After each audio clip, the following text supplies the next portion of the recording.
Welcome back to Old School Sports and our Out of the Park Baseball 26 series, Rescue the Rockies. And want to start off the episode, as I often do, by thanking the Worldwide Scouting Department for all of the input that you've provided into the draft that we will be working on in this episode today. It is going to be a relatively short episode, unfortunately. Probably only going to focus on the draft and then perhaps seeing what happens with shopping a few players as we get closer to the trade deadline. But it's Tuesday evening as I'm doing this episode, and we'll be leaving for the rest of the week for work tomorrow morning, and I won't be back until Friday, so we'll be posting this episode Wednesday morning. Just a programming note that you're unlikely to hear from me again with a new episode until probably sometime later in the day on Friday, if all goes well. It's possible it could even be delayed to Saturday, depending on my travel and how that ends up going.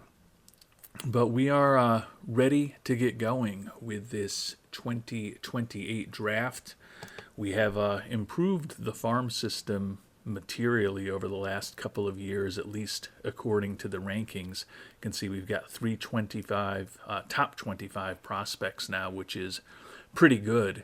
But honestly, in terms of the actual productivity we've gotten from players that we've picked up as international amateurs or in the first-year player draft, it's been very suspect so far. We've had a disappointing hit rate in general, particularly with some of the college players that we've brought on board. Definitely we're hoping for more rapid development from some of them, and thus far it either clearly hasn't worked out or isn't working out as quickly as we would have hoped. And the hope is that in this draft, that will be different. And as we noted last episode, our Rockies will be picking 32nd overall this year after a very strong regular season a year ago.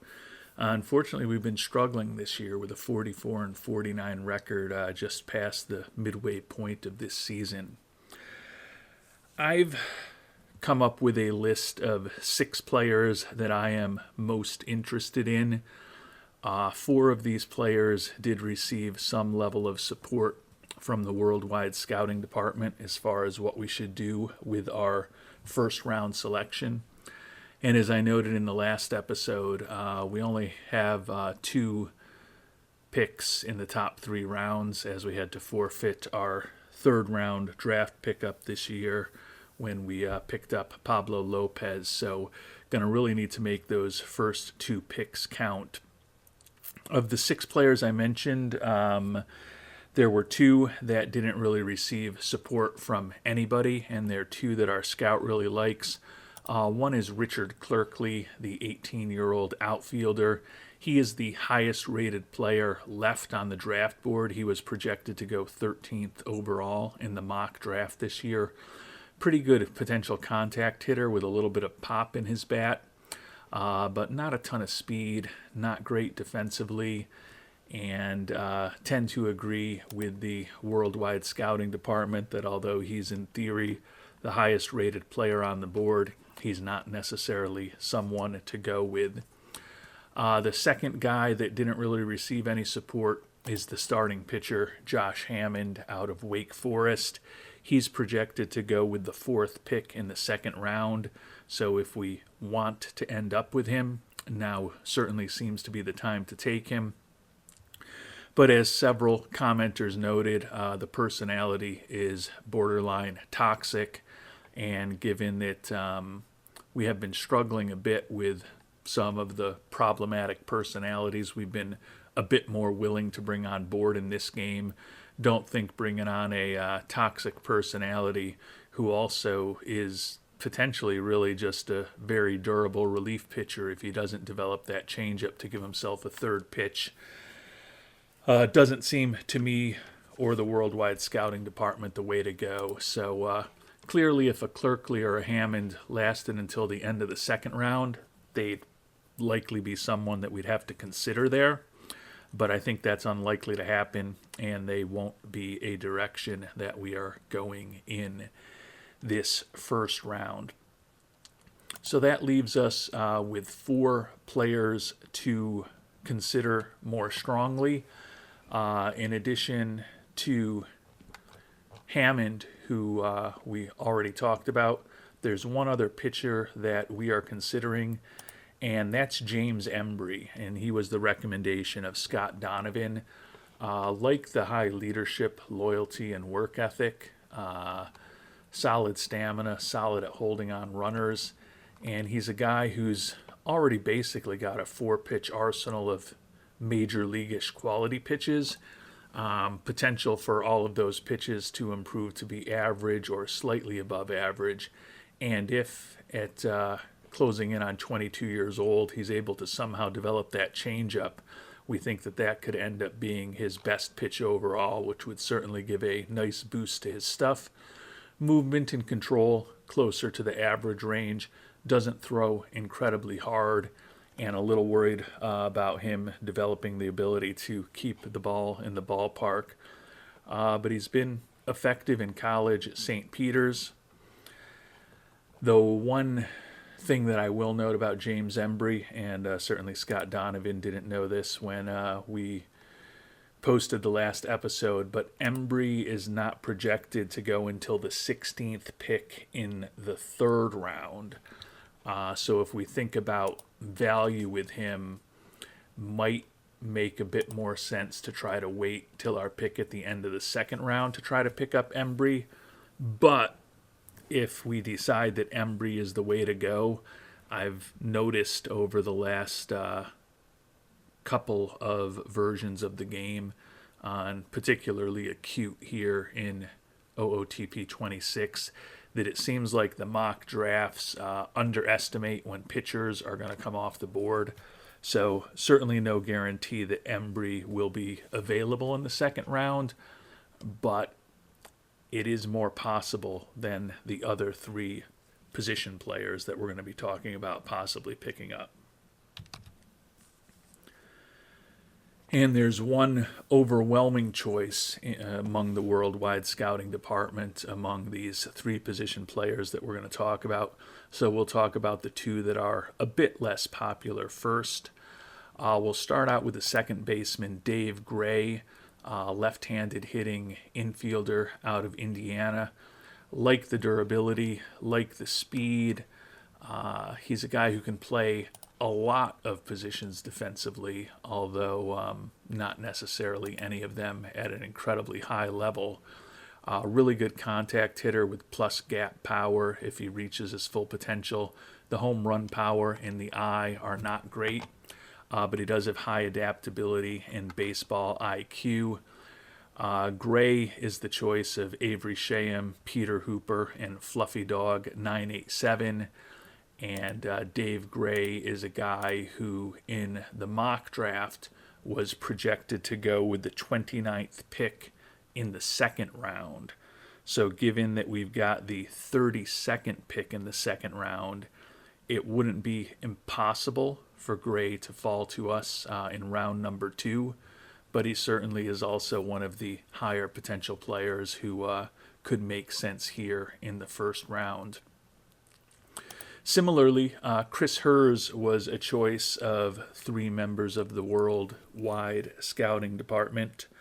Undercover Boomer, Mufflewuggins, and Kyle B. all had Hers on their lists at the top. Another guy who's durable, which we really like to see. Better defensive player. Now only 19 years old, so he's still got a lot of growth, but he can play a lot of positions also. And he can probably play just about all of those positions at a higher defensive level than Mr. Gray. The bat, not quite as good in terms of the contact or the gap power, but a bit more well-balanced with potentially average home run power and an above-average eye. Like the high adaptability and work ethic. Don't love the low leadership, but not a deal breaker by any stretch of the imagination in the context of the overall skill set that Chris Hers brings to the table. He is projected to go with the 32nd pick of this draft. So the mock draft has Mr. Hers coming right to us with this pick in the first round. And then last but certainly not least, the overwhelming favorite of the worldwide scouting department was the college outfielder Ryan Stone out of UVA.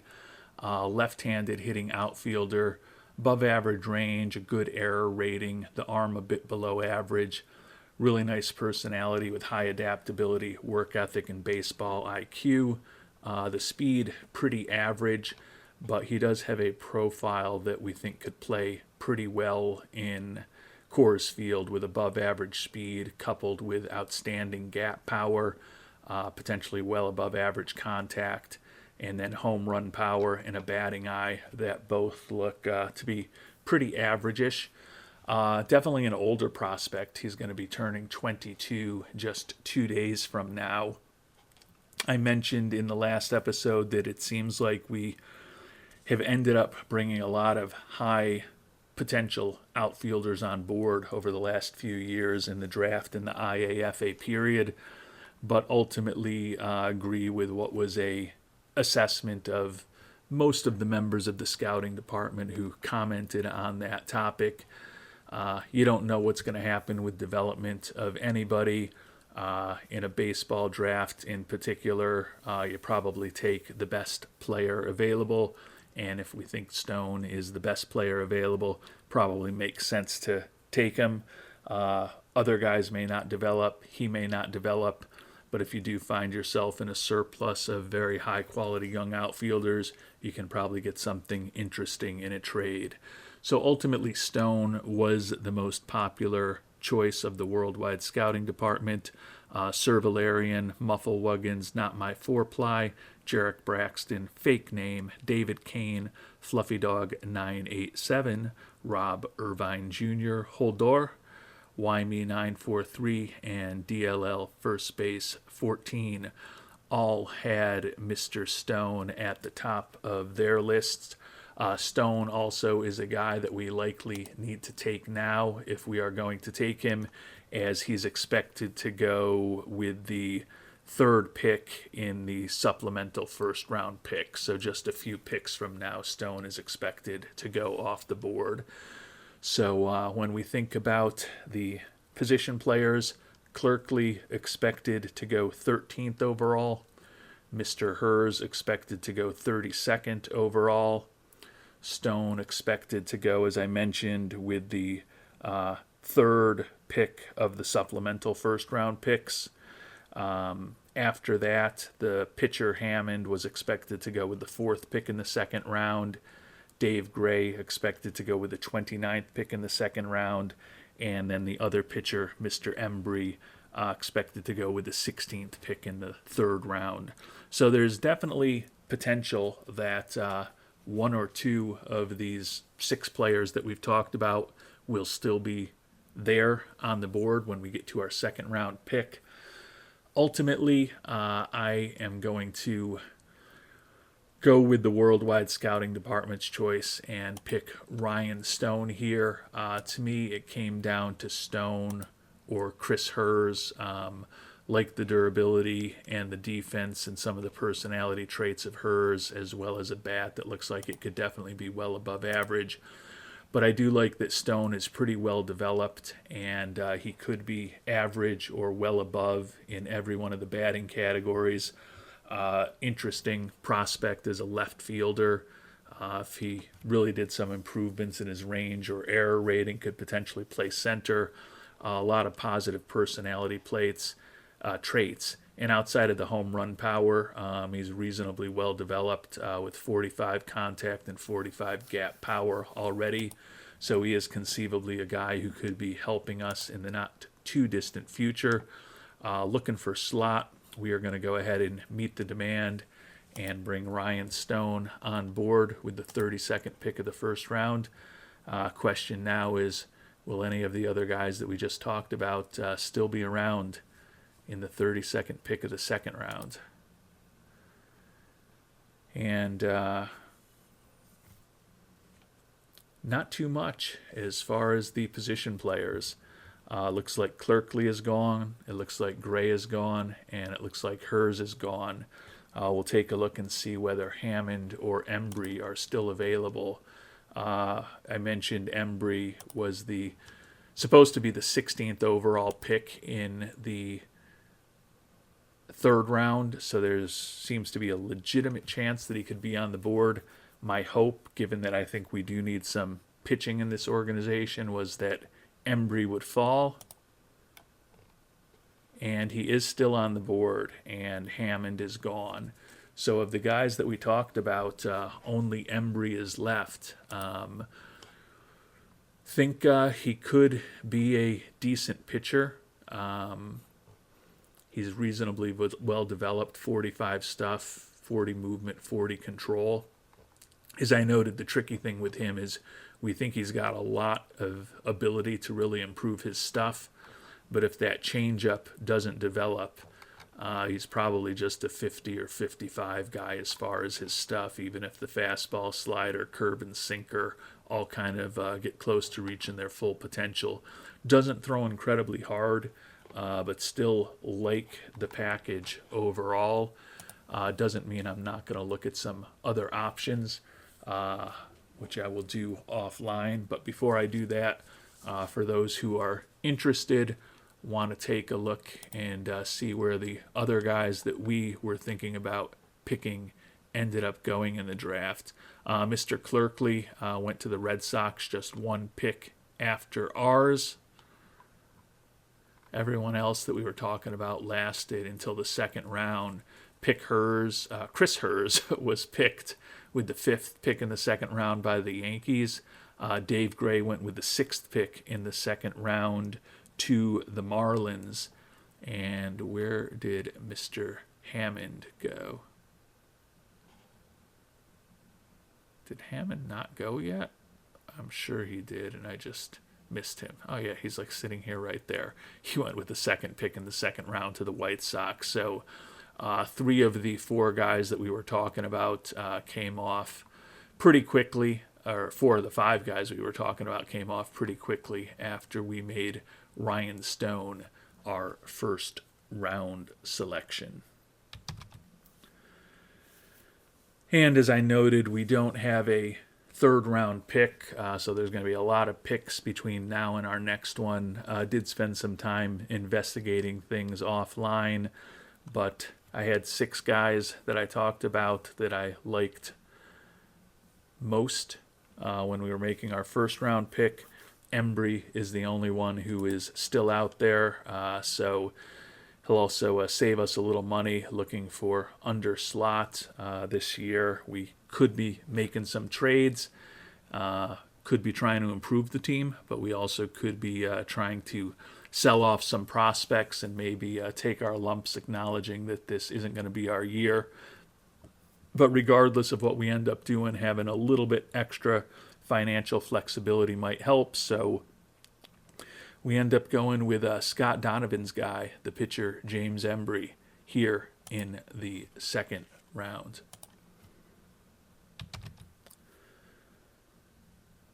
And in the 4th round, there are still some guys that our scout thinks have pretty high potential still on the board. We talked about all 6 of these position players with 65 potential back at the end of last episode. Weren't in love with any of them, but certainly the value for these guys as a 4th rounder is there. But there is a guy that I like even more. We talked about there being some pretty interesting relief pitchers available this year, and 2 pretty high-end relievers are available. Matt Mr. Coffee Bogle looks like a potentially very interesting right-handed reliever, not even 18 years old yet, and we think his stuff and his movement could both be well above average to go with above average control. Does have a high work ethic, throwing in the high 90s, not even 18 years old, and we think he can reach triple digits. But another guy, Justin Gibson out of Gonzaga, is still available. And this is a guy who is already throwing 100 miles an hour. We think he can add a little more there. not a ton of stamina, but he's got a world-class fastball, and if he reaches his full potential with combine that world-class fastball with an incredible changeup, which would result in him having some pretty devastating stuff. We think the movement and control are both going to be in the average-ish range. He's got some work to do to keep the ball in the ballpark, but he is a guy who our scout thinks has a very high ceiling. The OSA doesn't like him quite as much, but the OSA historically is not nearly as accurate as a good scout, which we think we still have this year, although the dynamics between highly favor tools and highly favor ability scouts do seem to have evolved a bit this year. We've generally been kind of scouting and playing the game as we have in the past. And as I noted, we've definitely struggled this year with some of our IAFA picks and some of our draft picks, particularly some college players who we thought should be further along in their development, but still certainly trust our scout over the OSA. And Justin Gibson is going to be the choice here for us in the fourth round. Add a really good reliever prospect whose stuff could be absolutely devastating into the mix, and maybe we hope that one of those other position players is still around. Garrett Eden is the highest rated starting pitching prospect at this point. 18-year-old left-hander out of Santa Ana, California. I think the stuff and the movement are going to be in the average-ish range, but could have exceptional control. Doesn't throw incredibly hard. High financial ambition, low baseball IQ, and focus can be a problem for the young lefty. Taking a look at some of the batters who are available, and three of the guys with 65 potential still are there. I'll remind you exactly who they are. Josh Chemelowicz, a guy with potentially outstanding power. Everything else about his bat is pretty average. Does have a nice arm in right field and decent speed. Tom Norman, another outfielder, much more well-balanced batting profile, although not particularly good with the eye. Do like the high work ethic and baseball IQ, decent range in the outfield for the high schooler. And then if we wanted to go with a infielder, Israel Salazar, very good contact hitter, everything else pretty average. Not the greatest speed in the world, but his ability on the base paths in terms of stealing bases is pretty solid, although his actual base running instincts are below average. Doesn't look like a great defensive infielder, although he does have a nice arm, high loyalty, and low financial ambition. A couple other guys that our scout is interested in. Shortstop Matthew Rush out of Francis Marion University. Looks like usable major league bat, decent speed. The glove is meh for an infielder, and with low adaptability, work ethic, and baseball IQ, and a guy who cuts corners during workouts, probably not the direction we're going to go. And I can't say that I'm in love with anyone on the board here in the fifth round, but to be fair, it's a fifth round pick. Probably not going to be in love with any of these guys.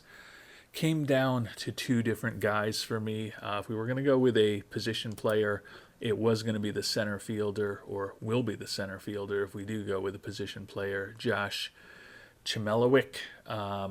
Would kind of be interesting to take another guy from St. Peter's, pair him up with the pitcher Embry and reunite the college teammates. Looks competent defensively, competent on the base paths, competent with the bat if he reaches his full potential with everything except his home run power. And the fact that he could have world-class home run power is extremely attractive to me. The things that I don't love, I see the 35 current contact, 25 current avoiding strikeouts, and 35 current gap power. Generally, I prefer when I take a college player that they kind of be 40 at least in almost everything. Now, you're certainly not going to happen to find that with everybody, but a guy who's 35 in contact and gap power and only 25 in terms of avoiding strikeouts at the age of 21, to me, is a guy who's likely going to struggle to make consistent contact at the major league level. So if we don't go with Chmielewicz, I am intrigued by the lefty Garrett Eden. We talked about the average-ish stuff, the average-ish movement, average-ish arsenal. But the control could potentially be world-class. Okay stamina, decent at holding on runners. He's an 18-year-old lefty. Would obviously prefer someone that's not as monetarily focused and has a higher baseball IQ. But if there's a position where I might care a little less about the baseball IQ, probably going to be a pitcher. We need him to stand on the mound and throw the ball over the plate as hard as he can, which in his case is not particularly hard for a major leaguer with a 91 to 93 mile per hour velocity potential. But I'm always a sucker for pitchers, and since I'm not in love with Chmielewicz in terms of where he is as a college player, we'll take a flyer on a high school pitcher here, looking for more than slot at this point, but we can afford to meet his demand with some of the money that we saved on our second and fourth round picks. So Garrett Eden will be our selection with the fifth round pick here in 2028. If I do anything interesting or see any familiar names still on the board over the rest of the rounds, most likely the next few rounds, I'll let you know about it. And here in the sixth round, Chmielewicz was off the board. We're going to pick a second relief pitcher. Justin Payne, 18-year-old, happens to be committed to St. Peter's, which has been a big school for us to either draft from or think about drafting from. Like the durability, the fastball is already close to major league quality. We think he can get up to the high 90s. Going to be critically important that he develops that off pitch, but if he does, his stuff could be outstanding. We think his control could be really good. Going with average movement is a sixth round pick. We are going to take a flyer on Justin Payne here in the sixth round. And in the seventh round, Norman and Salazar, both of whom we had talked about, still on the board.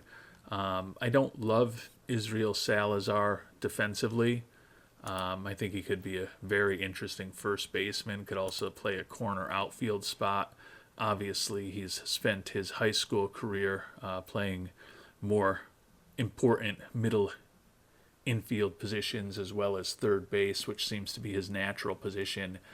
You never know for an 18-year-old what type of unexpected development we might get, particularly if we put him in the development lab on those defensive ratings. But I think he's a reasonable lottery pick here in the seventh round. So we are going to go ahead and bring Israel Salazar here on board in round number 7. And we've moved past another pick, and we're all the way to the 9th round, and Tom Norman is still on the board. He's looking for money here, so he's going to be above slot, but as a 9th round pick, a guy with high work ethic, high baseball IQ, decent outfield range.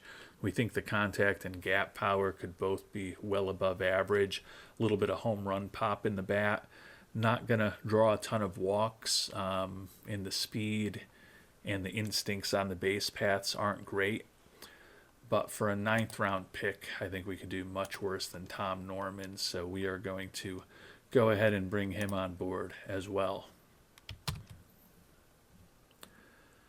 And nothing all that exciting in the later rounds of the draft. After we picked Norman in the 9th round, we did end up going with Leroy Sanchez in the 10th, another guy that we're going to need to offer a decent amount to. Unfortunately, at this point, the owner not pleased with the amount that we've offered, so we may need to hope that he changes his thoughts on that going forward, but thought that with the 10th round pick, even though we're a bit worried about Sanchez control, does have high adaptability and work ethic, think he can get to close to 100 miles an hour on the radar gun. Thought he was a decent guy to at least consider bringing on board, but hopefully we'll get Stone, Embry, Gibson, Eden, and Norman signed in the not too distant future. College players with our first 3 picks here in 2028.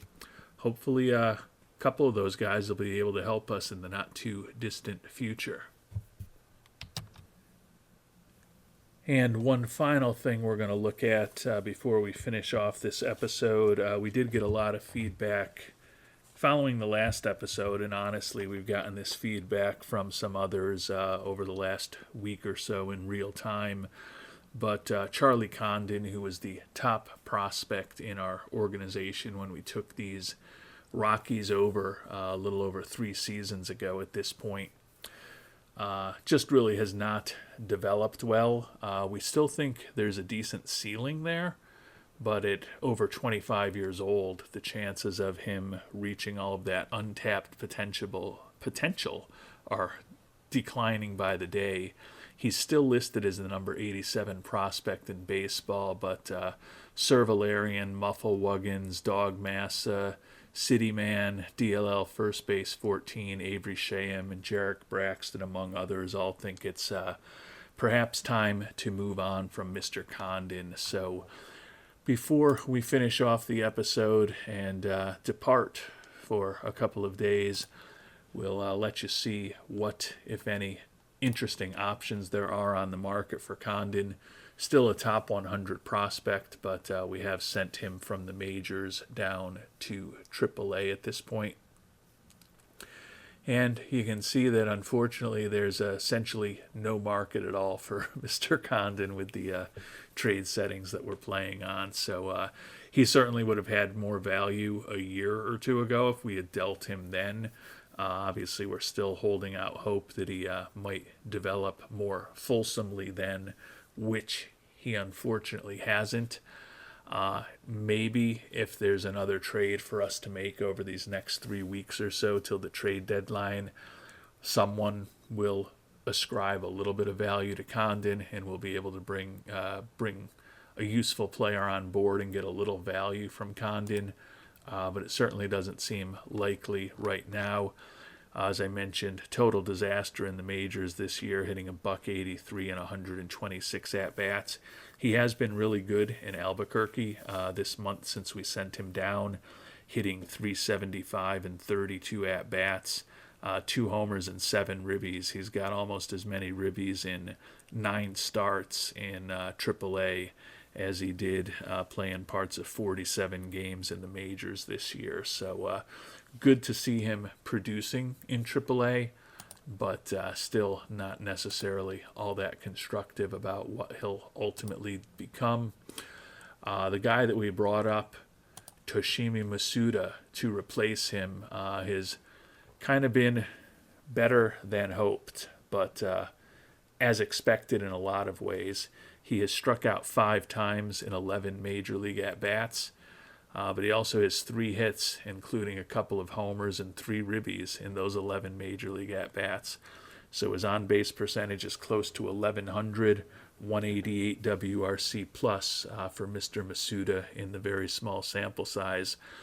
With that 20 avoid strikeout rating, would certainly expect him to continue striking out in close to 50% of his at-bats. He does have that prodigious home run power, though. I don't think he's going to hit a homer every 5.5 at-bats. But if he's able to hit a dinger, every 10 at-bats or so, maybe he sticks around. So far, he's delivering more offense than we got from Condon, so we can't turn our nose up at him completely.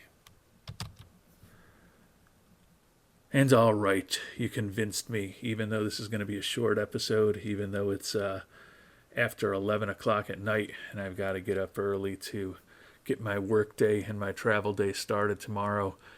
I've got to do a little bit more in this game. If I'm going to leave you hanging for a couple days, let's at least get to the All-Star break, find out who our All-Stars are, and then we'll break, then come back and spend a lot of time working on the trade deadline in our next episode. Should we be buyers? Should we be sellers? Perhaps these next 5 games at home against Pittsburgh and Texas will go a long way towards answering that question for us. If we sweep these next 5 games, we're a 500 team at the All-Star break. If we go 0-5, we're 10 games below 500. And the good news is we won both games against Pittsburgh, 3-1 and 15-3. So we sweep the Buccos at home, and we have won 4 in a row as we get ready for these final 3 games before the All-Star break. In what I still technically have to consider bad news, but some of you might consider good news. Aaron Ashby, strained ab, going to be out for 5 weeks. He has had a brutal season for us. As I noted, he's got I haven't noted in this episode, but if those of you who have followed us closely, as I've noted in the past, he's got a $13 million team option for next year. I think it is certain that we will not be exercising that. He's been below replacement level this year, 3-7 record with an ERA of over 6. Sickly 41 walks and 11 home runs allowed in 62 1/3 innings. This is a guy who put up a 4.4 WAR for us a year ago, so we did give him 9 starts before we moved him to the bullpen. But the lefty is going to go on the IL now. Not sure that he would have had much trade value to begin with, but certainly we can't trade him away now. And with the injury to Ashby, we'll bring back another one of our disappointing draft picks. And Arnold, unfortunately, was the highest pick that we've ever made with this team, and hopefully the highest pick that we ever will make with this team. 4th overall 3 years ago in 2025. Took a gamble on a college pitcher with a negative personality, and he definitely has not worked out. An ERA of 7.5 in the majors this year, an ERA of close to 11 in AAA Albuquerque, with 11 home runs allowed in 27 2/3 innings. So he has been absolutely brutal, but we'll give him a chance to try to demonstrate some value at the major league level. He's another guy that it's been popular to suggest that I trade him away, assuming with the meager returns we were going to get for Condon, that there will be an even smaller potential opportunity set of guys that we could trade away for Jamie Arnold. And you can see no one offers a single player at all in trade for Mr. Arnold at this point. So his value is essentially nothing. We'll hope that he can get a little better in terms of his stuff, keep working on that fastball and slider particularly. But he is going to almost certainly go down as a major whiff. Those of you who didn't want us to take him, and those of you who have wanted me to trade him a year ago or 18 months ago, can certainly take a victory lap on Mr. Arnold's lack of success as a pitcher and lack of development. He's also unhappy. At least it's largely driven by his own horrible performance. And unfortunately, we lost 2 out of 3 to Texas at home. So although we were 3-2 since we checked in, going to have a 47-51 record here at the All-Star break. Taking a look at the standings, we are alone 3rd place in the NL West, 6.5 behind the Dodgers, or 6.5 behind the Giants, 6 behind the Dodgers. 4.5 games out of a wild card spot as we try to make the playoffs for a 3rd consecutive year. Gus Nieves, the new addition with 33 homers and 85 ribbies, continues to lead the league in both categories, and he's trailing only Juan Soto of the Mets in terms of his OPS. So a really nice first year for Nieves in Colorado. .310 average and those league best home run and ribby figures to go with 21 doubles so far. Put up a 169 WRC plus and a 3.7 WAR for us. So he has been everything we could have hoped as a big international free agent signing. Chandler Simpson continues to run away with the league lead in steals, and none of our pitchers are among the league leaders. Before we finish things off and leave you for a couple of days until we'll hopefully be back with a new episode, take a look at the All-Star Prospects game rosters. And our Colorado Rockies have one pitcher on the team, Oliver Cerati, 21-year-old, in third straight year in high A ball. He's been pretty dominant there this year. Probably need to think about moving him up to Double A in the not too distant future, as he's turned into a pretty decent prospect. Those fly ball tendencies and the inability to keep the ball in the park may ultimately cause him issues if he gets closer to the majors and playing with Colorado. But right now, certainly looks like an interesting prospect for us.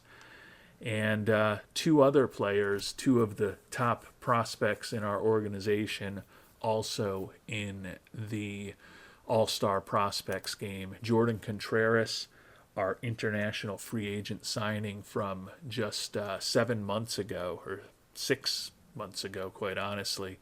The number 8 prospect in all of baseball. He's hitting .408 in his first 49 professional at-bats with our DSL team. So certainly optimistic about what Mr. Contreras may become. Still has that profile for those of you who followed us a couple years ago in OOTP 24 with our Buffalo Wings expansion team, of perhaps becoming the next Deshaun Seifu, at least with the bat, if he develops as well as we think he can. And a guy who we hope is getting closer to the major leagues, Trent Clausen, our first-round pick last year, 24th overall, who's now listed as the number 21 prospect in baseball. Started this year in high A ball, where he hit .257, 13 doubles, 3 triples, 5 homers in 249 at-bats. Promoted him at the start of this month to Double A Hartford, where he's hitting .216 and 37 at-bats. But he does have 3 homers and 7 ribbies, so he's still been about a league average offensive player, trending towards a very average batting profile, with the exception of that potentially outstanding gap power. Our hope is that in Colorado, if he can be kind of average-ish at everything, have great gap power, well above average speed and decent range, that he could still be a pretty interesting left field candidate for us. But his potential and his ceiling, according to our scout, definitely not what we thought it was when we brought him on board. Turning to the actual All-Star game and our National League roster, Dustin May will be an All-Star for the first time for our Rockies here in 2028. 9-4 record with a 2.84 ERA and a 2.5 WAR. So an outstanding second season in Colorado thus far for Mr. May. Same nickname as Dave Winfield back in the early 1980s with George Steinbrenner, Mr. May. And our closer, Ryan Walker, who's actually been having a bit of an off year. 3.63 ERA over 34 2/3 innings pitched, 17 saves this year, and he's been below replacement level a year after leading the league with 46 saves. But Mr. Walker gets the All-Star nod for the third time in his career as well. So 2 Colorado pitchers on the All-Star team, and our outstanding defensive catcher, Drew Romo, who won a Gold Glove a year ago, is now an All-Star for the first time, hitting .282 this year with a much better bat than he's had in the past. Already has 9 homers and 35 ribbies for us this year. putting up a 115 WRC plus and a 3.2 WAR. So a very big year for the captain and a strong defensive catcher. Ezekiel Tovar, now a three-time All-Star. He won a Gold Glove back in 2024 in real life, hitting .289, 17 homers, and 50 ribbies. Also has 32 doubles and 6 triples here as of July 17th. So he's put up a 128 WRC plus and a 4.0 WAR. Tovar on his way to another excellent season for our Rockies franchise. And we haven't scrolled down all the way, but I have to assume that we will have at least one more All-Star, which would be our fifth, with Mr. Nieves. And not surprisingly, Gus Nieves in what is his rookie season in Major League Baseball. Also an All-Star, not surprisingly, with a league best 33 homers, 85 ribbies, and that outstanding 169 WRC plus that we just talked about a little while ago. So although the record for the team is disappointing this year, having some players with really good seasons, 5 All-Stars is certainly the most that we've had through the course of this playthrough. Quick look at the team statistics as we sit here and start preparing for the last 2 weeks before the trade deadline in earnest. 47 and 51 record, 2 below expectations. Thoughts are we should be 500. We've been an above average team since the beginning of June, tied for 6th now in the National League in runs scored and 9th in runs allowed. So kind of stuck in that middle ground. Could definitely see this team sneaking in as a wild card, but could also see this team going 74 and 88 when all is said and done as well. So we're going to have some interesting decisions to make as we get closer to the trade deadline. If you've got thoughts on what we should be doing, would love to hear them. I guess since I know it's going to be a few days still, I'll be back. And we do have the very loyal worldwide scouting department that loves to share information with me. Might as well take a quick look at who's available on the trading block. Pitching-wise, Joan Duran, who always seems to be on the trading block, would certainly be an incredible impact player, making a ton of money for the Twins, and we don't have a lot of money to spend. My hunch is if we try to trade for him, there's nothing we can do to get a deal done, given we could give them Nieves, so give them like the best player on our team and we can rent Mr. Duran. Obviously that helps the salaries match up. I can't imagine there's going to be much we can do if we make them retain the contract. Actually there's options there, but again they're the best players in our organization in terms of the shortstop and the catcher, who are incredibly strong up the middle, or Santos, Roberts, Miller, and Contreras, 4 of those excellent young outfielders in our organization that we have been building in recent years. So don't know that Mr. Duran is really a realistic target for us, but certainly plenty of interesting pitchers to consider, including a potential reunion with our old buddy Sandy Alcantara. Taking a look at the top batters who are available on the block, Logan O'Hoppe out there, Yordan Alvarez. The bat would certainly potentially help, particularly against right-handed pitching, but he's wrecked physically at this point. Probably safest to consider him as a DH. Also a guy who's making a ton of money in his last year with Houston. I assume we can probably trade Nieves for him. Yes, not shocking. If we had them retain all of his contract, we could rent him, but we're going to have to once again give one of the top prospects in our organization or one of the best players on our team up to rent Yordan Alvarez for just a few months. So that is probably not the path that we will choose to follow. But unfortunately, as I kind of showed with the likes of Mr. Condon and Mr. Arnold, we don't necessarily have a ton of value that people are interested in terms of the trade market. Can also shop Bo Bichette. Would love to potentially think about moving on from that contract. And there are actually options there, not a ton of them, but there are opportunities to get that contract off the board, which could be positive for us thinking about the medium to long term. Probably doesn't help us much this year to lose Bichette, who is also a very popular player. And given that financially we are still struggling with fan interest that I think has dipped a point to 54 since the last time we checked in on that metric, might not be the wisest decision to trade Bo Bichette away right now. But a lot to think about. Look forward to hopefully catching back up with all of you Worldwide Scouting Department members in a few days when I am back. Until then, appreciate any thoughts and feedback. Thanks so much for watching, and hope you have a great day.